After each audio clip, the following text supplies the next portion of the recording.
1 Corinthians 6:19 to 20. Your bodies are temples of the Holy Spirit, who is in you. Therefore, honor God in your bodies. Love your body the Jesus way, as Jesus does. Thank you for our bodies, O God, and thank you for the Spirit of you that resides in us. Nawa, Panginoon, kami po'y lalo niyong paliwanagan, turuan kung paano magiging tapat sa inyo sa pagmamahal at pag-aalaga sa aming mga katawan.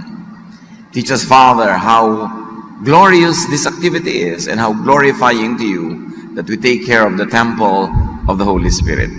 Cleanse us, empower us, teach us. In the name of Jesus, your Son, our friend, our Lord, our Savior, we pray with thanksgiving. Laging sinasabing God is love. Jesus is love. But how and what does Jesus love? And how and what does Jesus teach us to love? At isa dyan ang ating katawan. Maraming spiritualities, maraming religious points of view, nagdi-demonize sa katawan. Minamasama ang katawan, pinapabayaan ang katawan na para bang kalaban ng kabanalan ng ating katawan. Subalit mahal ni Jesus ang katawan na ito. At ito'y nilikha ng Diyos Ama, ng Panginoon, kaya dapat mahalin.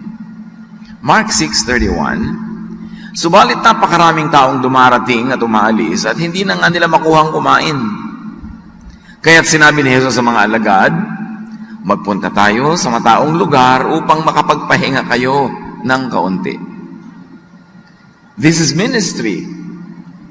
People were being delivered from demonic possession, from diseases, from debilitating illnesses. Ang mga tao ay pinapayuhan, nilalapatan ng kamay, pinapanalangin. Napakahalagang ministry. Pati pa nga minsan ang mga patay ay nabubuhay pa. Pero anong sabi ng Panginoong Yesus nung makita niya na pagod na ang kanyang mga alagad, gutom na, hindi na nakakapagpahinga ng sapat, at hindi nakakakain sa oras? Sabi niya, bitawan muna natin ang ating mga paglilingkod, bitawan muna natin ang ating mga ministries na ito, unahin muna nating magpahinga kayo. Siyempre, pahinga dahil pagod, hindi naman yung pagod na kapapahinga, tapos pahinga pa rin. You earn your 7th day of rest with 6 days of work. Pero hindi maganda na 7 days of work. Dapat may pahinga. Kaya sabi ni Jesus, iwan muna natin sila. Panginoon, kailangan nila tayo. Grabe ang pangangailangan nila. Oo nga, pero kailangan nyo ring magpahinga. Itong napaka-iksi at napakasimpleng kwentong ito ay isang bintana na kakadungawan natin sa isang mas malaking mundo ng katotohanan kung paano mahal ni Jesus ang ating mga katawan. Jesus loves your body. So do the same. Unang-una na nakita natin sa maiksing episode na yan, Jesus wants you fed. Siyempre, kung paano niya minahal yung mga alagad, ganoon din ang pagmamahal sa ating mga anak ngayon. Matthew 15:32, tinawag ni Jesus ang kanyang mga alagad at sinabi sa kanila, nahahabag ako sa mga taong ito. 3 araw na ngayong kasama natin sila at wala na silang pagkain. Ayokong paalisin sila ng gutom, baka sila mahilo sa daan. Can you imagine how thoughtful Jesus is? Na hindi lang yung spiritual feeding ang inaasikaso niya, pati yung physical feeding of the people. Napakatagal na nakikinig sa kanyang mga turo, ayaw umalis ng mga tao, ayaw mag-uwian, hanggang ang mga kanya-kanyang baon ay nangaubos na, wala pa rin tumitinag, gusto pa rin makinig, gusto pa rin mapakain sila spiritually, pero ang inatupag naman ni Jesus ngayon at inasikaso, yung sasabihin natin, mas earthly na pangangailangan, the needs of the stomach. Sabi niya, hindi natin sila papaalisin, baka abutan ng hilo sa daan, mga himatay pa yan, kailangan gawa ng paraan, pakainin sila. So Jesus wants you fed, and Jesus wants you fed on time. Matthew 14:15-16, nang dapit hapon ay lumapit sa kanya mga alagad, sinabi nila, malapit na pong lumubog ang araw at liblib ang lugar na ito.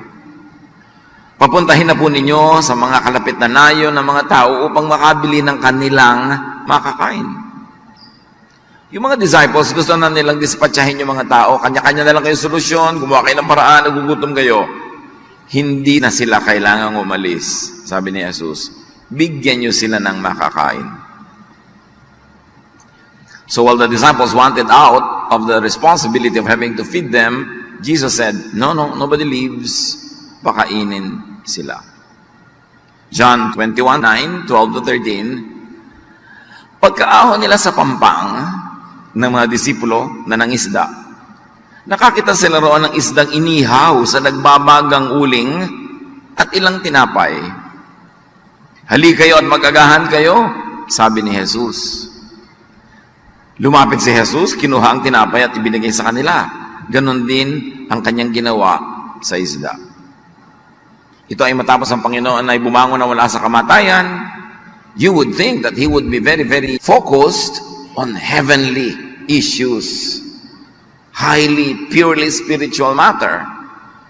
At yung kanyang mga disipulo naman, kung ano man ang dahilan ng isda uli, dahil wala si Jesus, di nila kapiling, either they were going back to their old trade or out of necessity, they had to fish. Pero pag-ahon nila, pagdating nila sa pampang, merong mainit pa na barbecue, inihaw na isda, si Jesus ang nag-ihaw. How sweet. Inisip niya na kailangan na nila mag-agahan, kaya handa na ang pagkain. The Lord of heaven and earth rose from the dead, tapos nag-ihaw ng isda. That is a statement. Dapat nating makita kung gaano minamahal ni Jesus ang ating katawan, kaya dapat din mahalin natin ang ating katawan. Sa pamamagitan ng pagpapakain sa tamang oras ng tamang pagkain.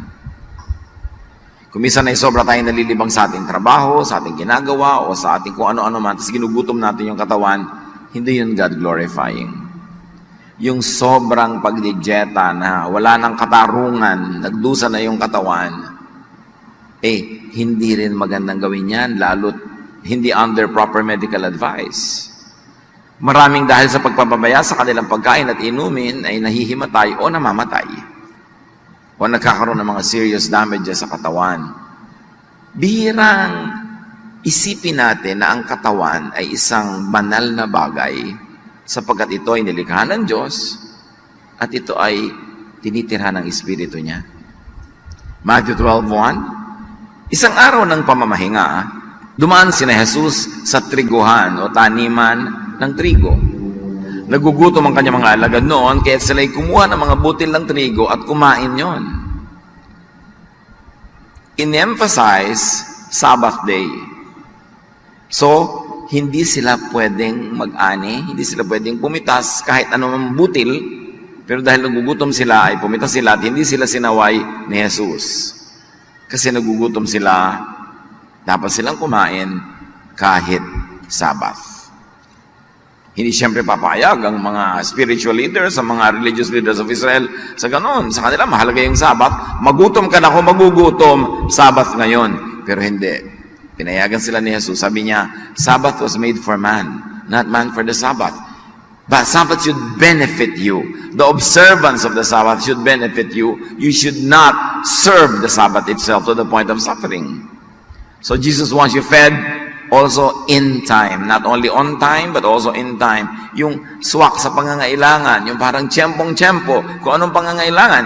Kaya nung ang isang batang namatay na, matapos ang maraming araw ng pagkakasakit, therefore hindi nakakain yun, walang gana, hindi makadigest, binuhay ni Jesus.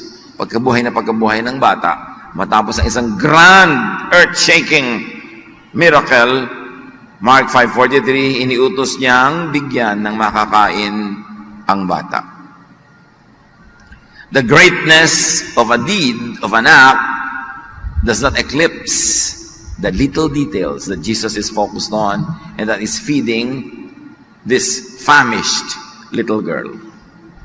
So napaka-importante kay Jesus ang ating katawan. Needless to say, dapat din natin itong bigyan ng halaga. At ang katawan ng ating kapwa.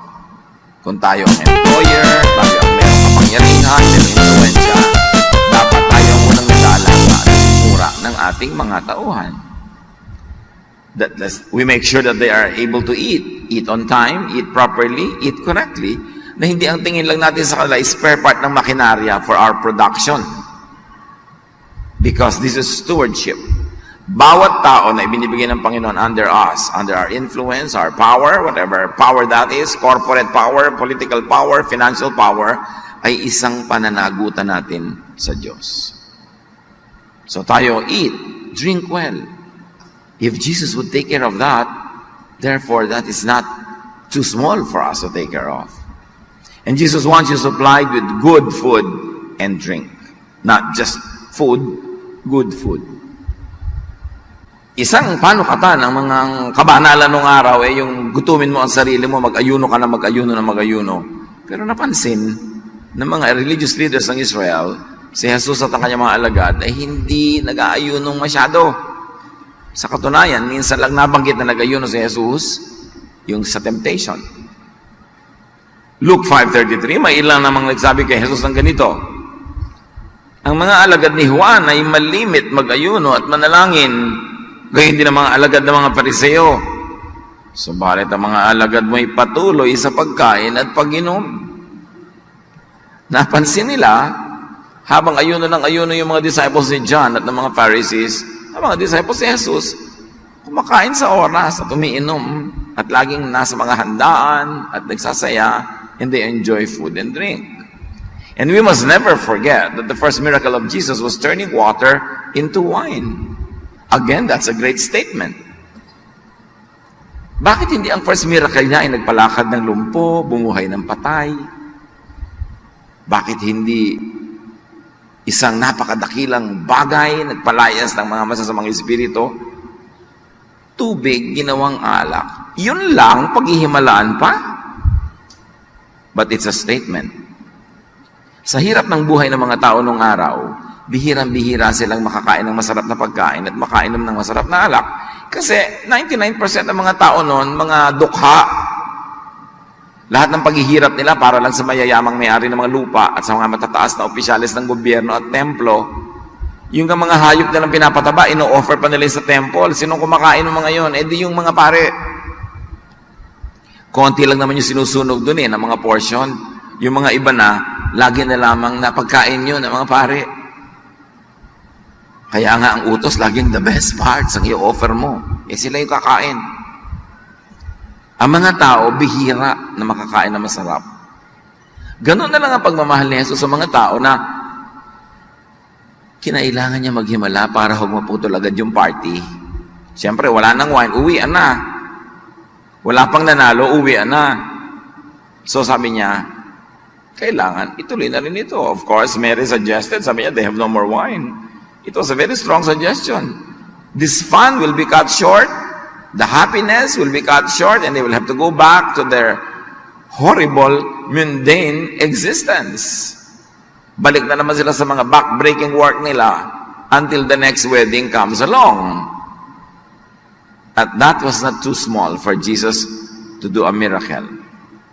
A miracle for and a miracle on. It was important enough. You know what is so nice about Jesus? What is important to you is important to Him. Hindi niya sasabihin, yan lang.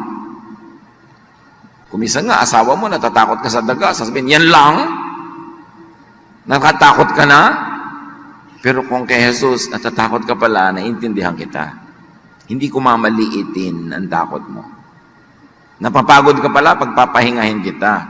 Nagugutom ka, pakakanin kita. At gusto mo pang humaba ang pagdiriwang, I will make a miracle. Kung kailangan, para matuloy yun. How much do we really know Jesus? At yan ang ating lagi na lamang na pinaggigiitan, that we get to know the real Jesus more and more. 1 Timothy 5:23, huwag tubig lamang ng inyong inumin. Uminom ka ng kaunting alak para sa madalas na pagsakit ng iyong sikmura. Ito naman ang payo ni Paul kay Timothy. Laging masakit ang tiyan mo, laging nasisira ang tiyan mo. You know, alak is disinfectant. Alak balances the body's chemistry when taken in correct amounts at correct times. Sabi niya, drink it. I'm very concerned with you sa ginagawa mo, sa mission mo, pero concerned din ako dyan sa kalagayan ng iyong sikmura. Balance your body chemistry with the correct food and drink. Yung iba naman, too much alak, kaya nasisira na yung atay, kaya tumataas ang blood sugar, nalalasing, nakakagawa ng mga kung ano-anong kabalbalan, yun ang masama. Pero kung pang-balance, pampasarap ng pagkain, kitang-kita natin yung example ni Jesus. And yet, wonder of wonders, bakit minamasama masyado ng church ang alak? Table wine, especially, para napakalaking kasalanan. Si Jesus nga, miracle ang ginawa niya doon. Ang masama ay malasing. Pagkatapos mga away kayo, manggulo, mang-rape, sunugin ang bahay, gulpihin ang asawa, takutin ang anak, yun ang masama. But table wine for good dining, miracle pa nga ang ginawa doon. Itinatago pa nung kumisa ng mga iba yung mga teaching na yun, ayaw ituro, baka mag-inuman yung mga taga-church. Hindi naman lasingan na pinag-uusapan table wine. Of course, in the Middle East, pag special yung meal, may wine. In fact, sa France ka, pag uminom ka ng tubig habang kumakain, sasabihin sa'yo, we use water for washing and swimming. Because good food entails good wine. And yet, we demonize many things that Jesus never demonized anyway. But going back to the love for body, Jesus wants you taken away from too much stressors. Kaya nga yung naglilingkod sila sa mga tao, stress yun What many people don't realize is, pag nag-minister ka sa kanila, na-stress ka. Kasi may need sila. You empathize with them. You feel with them. You feel for them. So, na-stress ka. Yung mag-counsel ka lang ng isang tao, dahil mo pang nakipag-boxing sa 3 champion. Kakapagod talaga. Parang sinipsip ang dugo mo. Hindi ganun kadali mag-minister to people. Kaka-stress. Kasi, ay, salamat po, Pastor, lumuwag ang dibdib ko. Oo nga, dahil dibdib ko ang sumikip. Dahil sinabi mo sa akin lahat yung problema mo, naging problema ko na, talagang luluwag ang dibdib mo kasi dibdib ko ang sumikip. Natural. Merong transference, merong balancing di ba? Imumove to the other side of the equation, di lilipat yun. Kaya yung mga problema ko, takot-takot na pinapakinggan, alam nyo, maraming counselors, may mga ulcers, maraming counselors, nagkakaroon ng mga cancers. Pagka ina-absorb mo lahat yung mga negativity, negative energy, anger, fear, frustration, at wala kang sapat na pang-balance, activity, way out, naiimbak sa'yo. Kaya maraming counselor, nagkakaroon ng mga grabing sakit pagka hindi nagkakaroon ng sapat na balance kasi laging kailangan balance. Importante yon. So Jesus took away His disciples from the people that they were serving, but nevertheless were stressing the disciples. Kailangan ginagawa din natin yan. Magpahinga mula sa mga stressors, magpahinga mula sa sobrang nakakapagod na mga ginagawa. Whether you enjoy doing it or not, you've got to balance your body. Mark 2:27, sinabi rin ni Jesus, itinakda ang araw ng pamamahinga para sa tao, hindi nilikha ang tao para sa araw ng pamamahinga.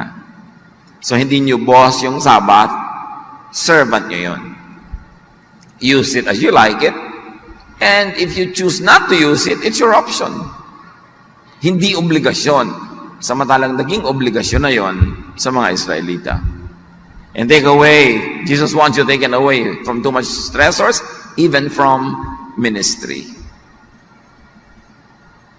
Si Jesus nga, yung mga disciples niya, pinagpahinga niya. Ganon din ang mga church workers, ganon din ang mga employees sa mga korporasyon, sa mga secular jobs, kailangan pinagpapahinga.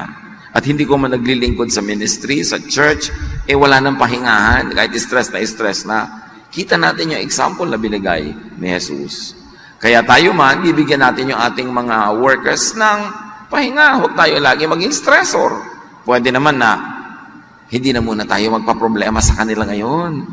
Yung hindi lahat inihingi, lahat tinatanong, lahat nire-require. May mga time that you can be part of the solution instead of being a part of the problem. Because even the servant needs to rest. It is very important. Mark 6:31-32, Subalit napakaraming taong dumarating at umaalis at hindi na nila makuhang kumain, tulad ng binasa natin. Kaya sinabi ni Jesus sa mga alagad, magpunta tayo sa hindi mataong lugar upang makapagpahinga kayo ng kaunti. Umalis nga silang sakay ng isang bangka at nagpunta sa isang liblib na lugar. Ito pa bisyo ng mga Kristiyano, Pastor, meron po kaming pagtitipon, kainan, handaan. Iniimbita po namin kayo. So, wow, sarap naman, kainan, handaan. O sige, ay siya nga po pala, mag-message naman po kayo. Mag-message! Alam mo ba kung ilang araw ginagawa ang isang message? Ilang araw nire-revise. Iimbitahin mo ako sa party mo, pag may messagein mo na naman ako. Puro kabanalan. Meron pa, may sakit yung pastor, Diyos ko, pagalingin niyo po siya para marami pa po siya mapaglingkuran. Ha? Hindi mo na ba ako gustong gumaling for my sake dahil lang mapaglingkod ko rin ko pa ang iba? Hindi ba ako pwedeng ituring na tao? Lagi na lamang napahabain mo po ang buhay niya para marami pa siyang matulungan. Hindi ba pwedeng pahabain niyo po ang buhay niya para ma-enjoy niya ang buhay niya? Bisa sobrang stress ang ibinibigay natin sa ating mga lingkod. No? Yung bang papupuntay mo sa event, hindi mo ba alam na pag mayroon kang event, kahit pa yun ay picnic, kahit yun ay party, pagka pinag-speak mo yung pastor, magsusuot yun ng correct attire na naman. Gusto na sana niyang magsando na lang sa event mo, pinag-speak mo, nakabarong Tagalog na naman. Diba? Naka-formal na naman. May mga requirement yung pagsasalita, may mga kailangan. Tapos kainan na kayo, nag-enjoy kayo, parang magsasalita mamaya yung speaker. Pero habang hindi pa siya nakakapagsalita, hindi pa siya nare-relax. May mga speaker na hindi pa kumakain habang hindi pa nakakapag-speak dahil baka magkatinga. Baka mabusog, baka dumigay-digay habang nagsasalita. Kaya hindi niya ma-enjoy yung event niyo talaga kung bibigyan niyo siya ng gawain na ganun. So mamili ka, pag-speakin mo siya, pero huwag sa party. Lalo nagkakainan yung iba, tapos nag-i-speak siya, ano siya? Clown? Mascot? Dapat binibigyan natin, si Jesus pinagpahinga niya yung mga workers niya eh. Importante na binibigay din natin gano'n. Hindi ko mo gawain kabanalan, kahit magdusa ka dyan, kabanalan naman yon. Jesus was not like that. Dapat mas maka-Jesus ang pananaw natin sa isa't isa. And Jesus wants you rested, obviously. Matthew 11:28-30, come to me all of you who are weary and burdened, and I will give you rest. Take my yoke upon you and learn from me, for I am gentle and humble in heart, and you will find rest for your souls. For my yoke is easy, and my burden is light. Dapat yata life verse natin yung Matthew 11:28-30. Sa daming ulit ko na yan na binanggit dito, siguradong sa ulo na nyo dapat eh. Kasi yan ang central teaching ni Jesus. Rest. Kapahingahan. Yun ang gusto niyang ibigay sa tao. So rest on time. Yung mga iba sobrang pagod ng pagod. Magbakasyon ka naman. Hindi, after 10 years pa ako magbakasyon, talagang iniipon ko tuloy. Paano kung sa 19 namatay ka na sa pagod? Hindi ka na nakapag-rest doon sa 10th or 20th year. Kaya yung Sabbath every week eh. Every 6 days of work should be broken by a day of rest. And then every 4 weeks of work in a month should be broken by a nice weekend of rest. Or even weekday, kung kaya nyo gawin sa weekday. And then, the 12 months of the year must be broken by one long vacation na enjoyable. Hindi nyo iipunin lahat ng pagod para isang one-time, big-time bakasyon because it might not come. Matuto tayong makapagpahinga kahit konti, sa ilang minuto, sa isang araw, ilang oras, para laging merong pahinga. Hindi yun katamaran. If it is earned and well-deserved, it is a holy vocation to rest. Kasi pag rested ka, mas nakakapaglingkod ka pa. Mas productive ka later. Kaya mahalaga yun. Jesus wants you to love your body. Not in a narcissistic way, na self-worship, na wala ka nang ginawa, kundi bilangin kada kaloring kakainin mo, nakakapagod ka ng kasama sa dinner dahil bilang ka ng bilang. Yung may general rules ka lang on how to eat healthfully, that should be good enough. Pero alam nyo, dahil kailangan nating pakainin at ipahinga ang ating katawan, we should work. Work well so you can earn your food, your drink, and your rest. Kaya balance yung utos 6 days you shall labor, and on the 7th day you will rest.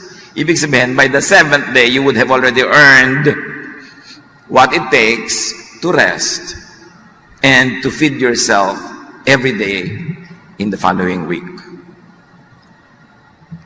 Mahalaga sa pag-aalaga ng katawan is to earn.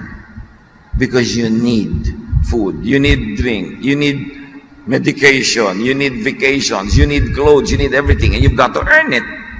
Kaya kasama sa tunay na responsibility sa pag-aalaga ng sarili is to earn. Siyempre, ang mga exempted lang, too old, too young, or too sick.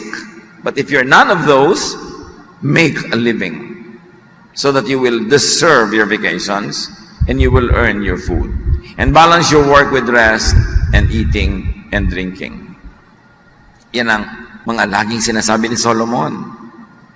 And Solomon is probably the best equivalent to Old Testament Jesusness. Of all the wise men in the Old Testament, si Solomon lang ang nagturo ng kumain ka, uminom ka, magpahinga ka, mag-enjoy ka sa buhay, which is actually an echo of what Jesus would say later. Although nauna siya in terms of time. That's why he was called the wisest man. Binalas niya ang lahat. Sabi niya, I worked well, I planted vineyards, I collected this and that, I worked hard, and I enjoy well. That is what God would like us to do in this life. Balance. Ecclesiastes 5:18, ito ang isang mabuting bagay na aking nakita. Sabi ni Solomon, nararapat lamang na kumain, uminom, at pakinabangan ng isang tao ang bunga ng kanyang pinagpaguran sa mundong ito. Sa maikling panahong ibinigay sa kanya ng Diyos, ito ang ating bahagi. Sabi niya, napakaiksi ng buhay ng tao. Tad-tad pa ng problema. Pero alam nyo, ang mahalaga mabalance yan. Kumain ka ng mabuti, uminom ka ng masarap, makapagpahinga ka ng maganda, makapagsuot ka ng mga comfortable clothes. Sabi niya, always wear white, which of course he meant linen, which was the most comfortable textile known in his time. Sinabi niya ang lahat ng ngayon, sabi niya, ito ang pambalanse natin sa lahat ng dagok at hirap ng buhay. To have breaks, little breaks that are fun and enjoyable because it will see you through the many hardships that will definitely happen in this life. Sabi ko noon, hindi mo kayang itaboy ang lahat ng mga darating na kadiliman at hirap at pagod at sakit, pero pwede mong balansehin yon na tuwing kaya mo, mag-enjoy ka sa buhay. Para may balance ka. Si Elisha, napakadakilang propeta, pero ano sabi niya sa Diyos? Let me die. Gusto nang mamatay nung propeta. Sa pagod, nakatulog. Pero ginising ng anghel. Uminom ka, binigyan ng inumin. At nakita niya, may tinapay na mainit pa doon sa ibabaw ng bato.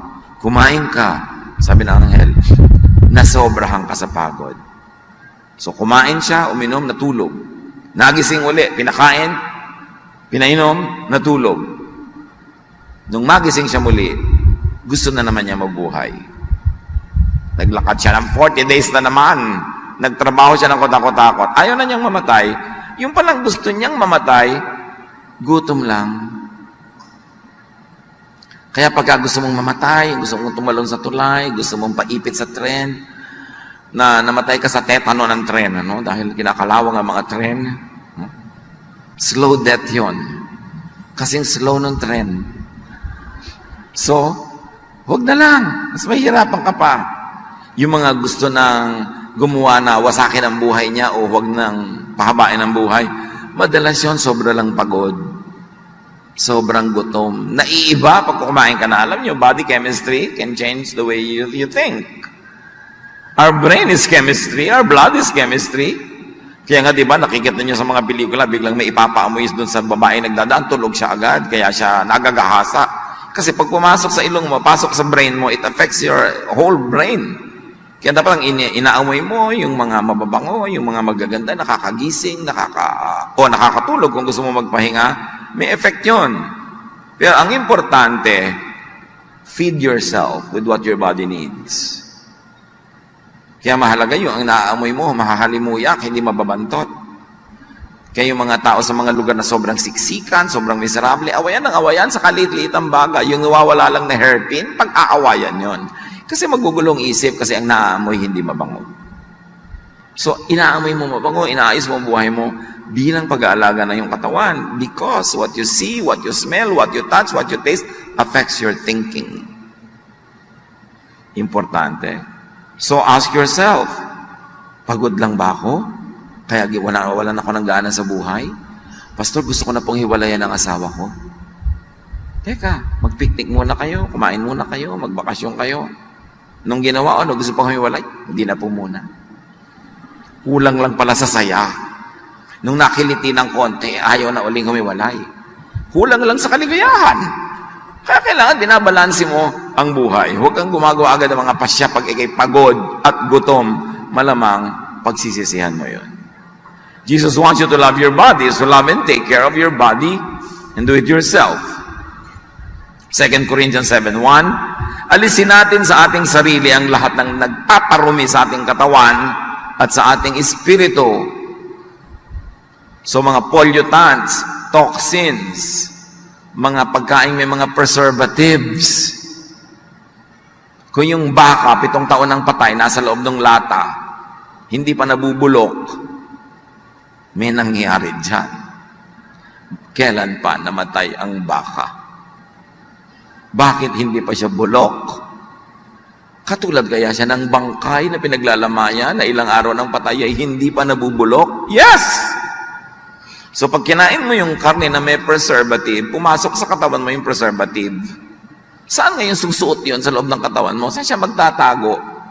At pag lagi kang kain ng kain, dadami sila, mamumugad sila sa katawan mo hanggang mamaya kung ano na yung sakit mo. Kaya pag meron kayong kakainin, tanong nyo, kaya na namatay ang baka. O pagkatapos may kakainin kayo dyan, mga parang giniling na mga luncheon meat. Kaninong karne to? Dahil hindi mo na alam, durug-durug na yan eh. Diba? Siyempre, hindi yan prime cut. Yung mga prime cut, binibenta yun as prime cut. So ito kaya yung mga kulani, ito kaya yung mga nunal ng baboy, ito kaya yung mga kalyo, ano kaya ito mga dinurog doon? At saka, baboy nga ba talaga to? Ano kaya ito? Magduda kayo sa mga kinakain niya ng mga giniling. Tapos ang pula-pula. Mahilig kayong kumain sa mga restaurant na may mga karning pula. Yung ang ninipis na parang bond paper sa nipis. Kahit naman buhay yung karne, kamamatay lang ng hayop, hindi ganun kapula. So bakit ang pula niya? Ano yung pampapula nito? Anong chemical ito? Jobos kaya ito ng sapatos? Pampablando to ng buhok? Kakainin ko yan, magtatago yan sa loob ng katawan ko, buti kong lalabas lahat, maiipon. Ang dami sakit ng tao. Iinom ka ng pineapple drink. Pag sinabing drink, hindi sinabing juice. Hindi yun juice. Kaya drink ang tawag. Fake na pineapple yun. So yun ay tubig, asukal, artificial flavoring, at saka siguro isang patak ng tunay na juice. So ang ininom mo, artificial drink na nagpapanggap na pineapple juice. Pag nakita niyo yung word na drink, hindi yun juice. Kaya nga drink ang nakalagay. No? So read the labels. Kaya ang daming sakit ng tao, sari-sari ang kinakain natin, iniinom. Ang daming mga tao, mga kapatid, kasama na ilang kamag-anak ko, nangamatay ng mga kidney problem, may common denominator, lagi silang umiinom ng painkillers. Anong kinalaman ng painkiller sa kidney? I-research nyo. Mamaya. Huwag muna kayo mag-google ngayon. Mamaya pa. Dahil may kinalaman. Pagka nasaktan ka, nabugbog ka, tapos wala ka nararamdaman, may nangyayari dyan na himala. At maaring negative himala yun. Ikaw magbabayad. Biruin mo, nabugbog ka, tapos hindi ka nasasaktan. Some part of your body is paying for it without your knowledge. May payback time yan. Kaya dapat, huwag tayong inom ng inom, konting sakit ng ulo, inom ng gamot. Baka kailangan, tigilan mo lang pagbubunga nga, marirelax ka na, wawala sakit ng ulo mo. O kaya, solve mo yung problem, o ignorin mo, pero hindi kailangan laging chemical and medical yung solution. Tapos sasabihin nila yung mga nag-herb, nag-oil, alternative medicine. Paano naging alternative medicine? Ang medicine ng humanidad ng libo-libong taon. Lahat ng mga sinaunang mga sibilisasyon, ito mga gamot nila, mga herbs, mga halaman, mga bulaklak, mga oils. Western pharmaceutical medicine is only 100 years old, more or less. Yan ang alternative. Yan ang bagong-bago, hindi pa napapatunayan kung anong mga side effect niyan talaga. Kaya kailangan pinag-iingatan natin, huwag inom ng inom ng inom. Your body is the only one you have. Ang dami niyong pangarap? Check. Ang dami niyong talent? Check. Ang dami niyong mahal at gustong mahalin? Check. But you have only one body. Pag bumigay na yung body niyo, goodbye sa lahat ng pangarap, goodbye sa lahat ng plano, goodbye sa lahat ng project, kasi yung katawan niyo lang ang magdadala ng lahat ng iyon. Ganun kahalaga yung katawan. Kaya, inaalagaan. Luke 21:34, be careful, or your hearts will be weighed down with carousing, drunkenness, and the anxieties of life. Igugupo ka daw, dadaganan, hihilahin pababa ng mga alalahanin at ng mga sobrang pagsasaya, excessive, paglalasing, o kung ano-anong mga pinoproblema sa buhay. That's why part of healthful living is to simplify life. Pag simple, less ang problem. Simple rules. Do not spend more than you earn. Or reverse it, earn more than you spend. Because if you spend more than you earn, ang dami mong stress. Kasi you are spending more than you earn. Saan mo kukunin yung kulang? Nanakawin mo? Uutangin mo? Tapos yung utang mo may tubo, lalong lumalaki yung utang mo, may stress ka. Ang lakas tumanda niyan. Simplify. Do not buy what you cannot afford. Live within your means. Yun lang malaking helpful project na para sa buhay. Kasi nakaka-stress yung mas malaki ang gastos kaysa sa kinikita. Pastor, paano po yung walang kita? Di wag kang gumastos. Wala ka palang kita eh. Papagastosin mo yung ate mo. Gusto mo ng cellphone na mahal, wala ka pa namang kita. Kanino mo kukunin yan? Somebody has to pay for it. Simplify. Huwag maging hambog, huwag maging mayabang, huwag makipag-compete sa mga kapitbahay, mga pinsan, mga kamag-anak, kasi may stress ka. And this stress will kill you. It will show in your body, it will show in your face. Simplify. Para helpful ang ating buhay. Ano bang kailangan natin? Konting pagkain, konting inumin. At kung ambisyon mo lang ay pagkain o inumin, hindi ka naman mapaghihirap. Kasi pag nabusog ka, tumitigil ka na. Pag simple lang ang buhay, mas helpful yon. And then let and help others love and take care of their own bodies too. Hindi lang yung katawan mo ang alagaan mo, tutulungan mo rin yung ibang makapag-alaga ng katawan nila. Huwag mo silang abusuhin, huwag mo silang masyadong pagurin, kung pwede naman pagpahingahin mo sila, kahit sila ay nasa ilalim ng iyong kapangyarihan. Kasi lahat tayo ay may pananagutan sa isa't isa. Mahal mo pala yung nanay mo, yung tatay mo, pagpahingahin mo. Kasi pag namatayan sa pagod, magiging ulila ka. Hindi yung puko mo masipag yung isa niyong member ng family, siya na lang lagi, kung magkasakit yung namatay, di na wala na siya doon. Kawawa siya, at kawawa rin kayo. Tulungan. Kung sino ang mas mahirap na trabaho, halimbawa mag-asawa kayo, mahirap yung trabaho niya sa labas ng bahay, may anak kayo, ikaw naman mas maluwag, kaya ikaw ang lalaki, kaya ikaw ang babae, mas mag-alaga ka sa anak mo. Hindi yung hirap na siya galing sa trabaho, siyempre mag-aalaga sa anak pagdating. Kasi ikaw, parang ang pinagkakagawa mo, mga ministry, mga lakad dito, lakad doon. Kung may anak ka man, nakatog ka dapat mag-alaga ka mabuti, lalo kung yung asawa mo ay may trabaho din. Kaya tumagal ang buhay niyo para lumawi ang inyong kalusugan at maging payapa ang inyong buhay. Hindi excuse mga kapatid ang ministry sa church para magpapaya sa inyong mga pananagutan sa inyong buhay. Yung bahay mo, yung pamilya mo, unang ministry mo dapat yun. At correct time management will enable you to do ministries in the church and to do your secular job and to be good in your house. Pero dapat mag-balance, hindi inubos na ng ministry yung oras mo. Pero doon sa ministry na ang dami ng kaldalan, kwentuhan, pasyal dito, pasyal doon. Tapos yung kawawa mong member ng family siya gumagawa lahat sa bahay. Kasi ang excuse mo, I'm serving the Lord. No, that is not how you want the house to run. Shared responsibilities na po dyan. Philippians 2:4, pag nasakitan ninyo ang kapakanan ng iba at hindi lamang ang inyong sarili.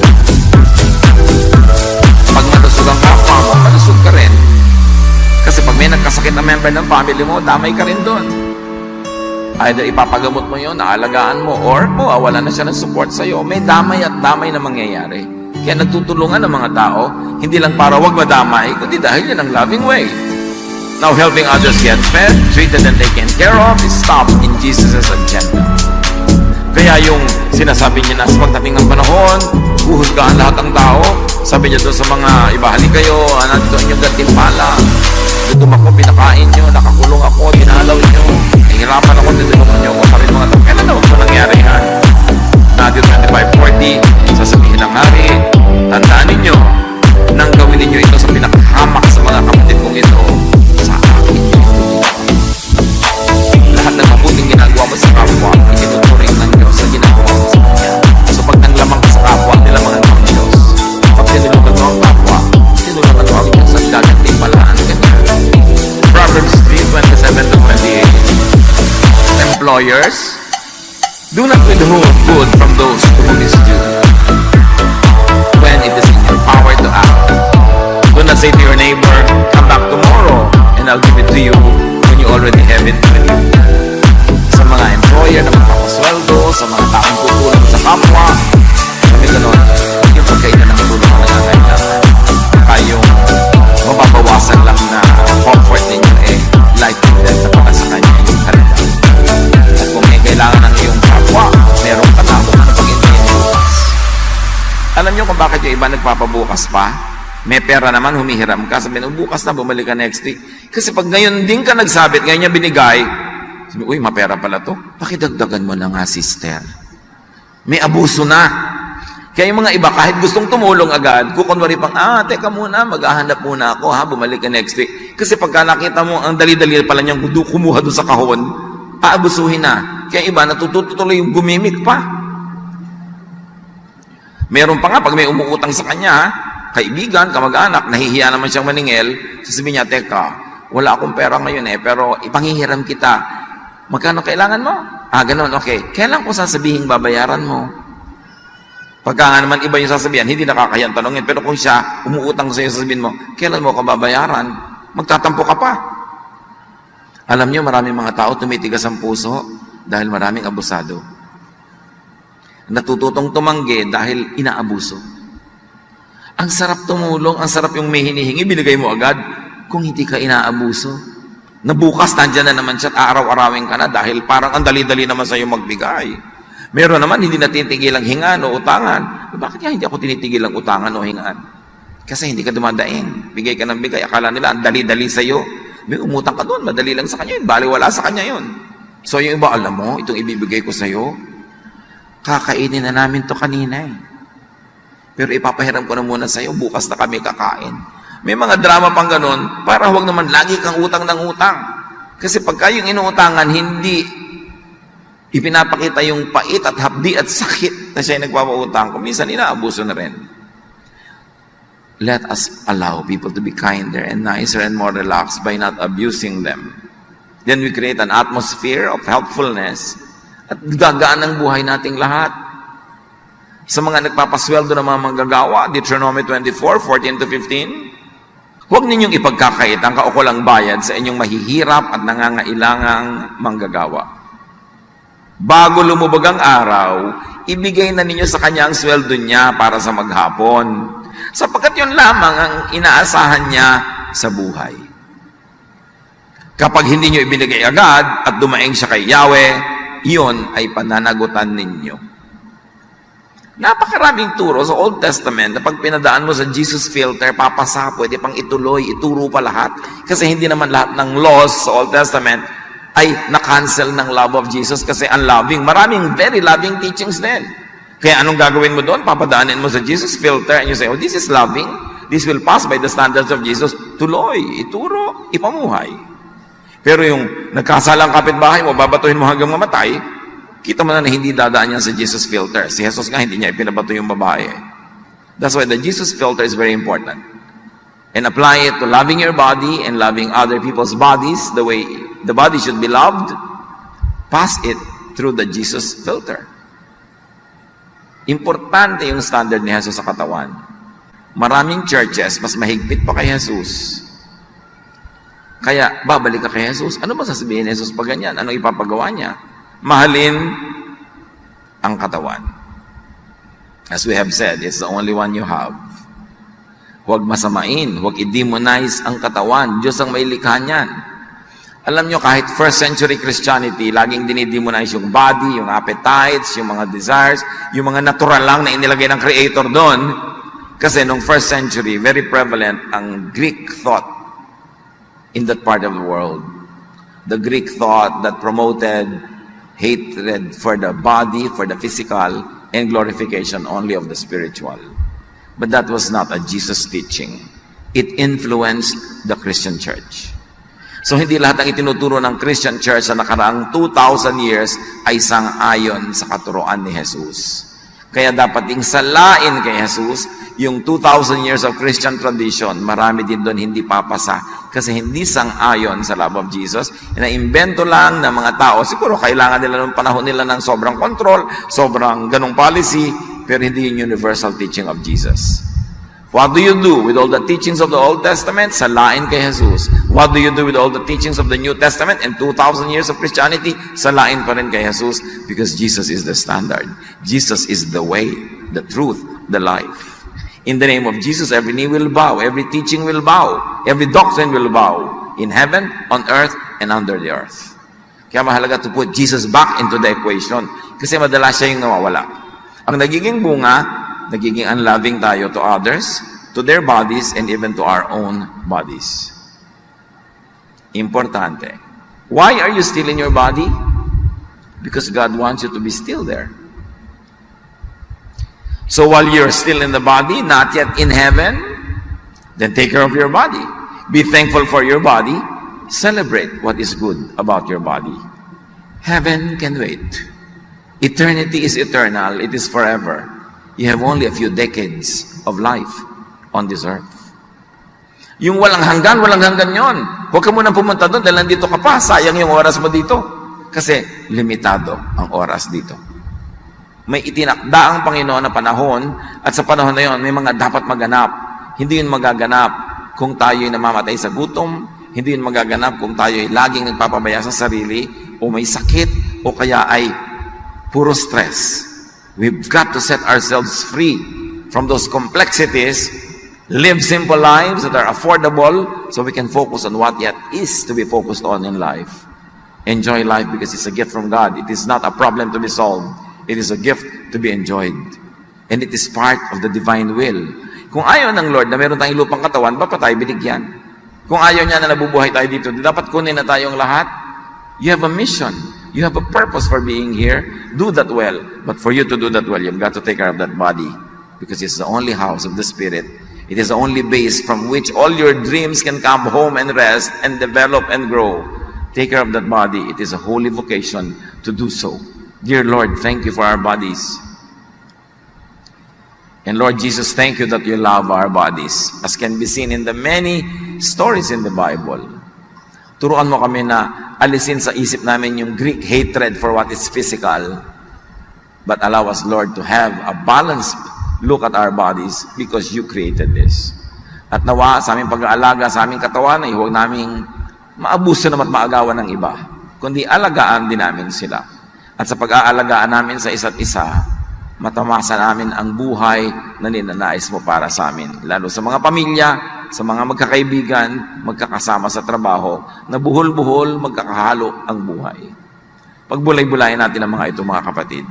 Madalas, napapabayaan natin yung physical aspect of our spirituality. Puro iniisip lang natin yung walang hanggan, yung espiritu. But our body is part of our personhood. It is from God. It is a holy temple. And it is God's gift for us to enjoy physical life. Lord, teach us. Sa bawat isang narito ngayon, bigyan nyo kami ng very personal understanding and application para ang mga ito'y maipamuhay namin. Spend some quiet time with the Lord. Ponder how to love your body more and how to love other people's bodies correctly.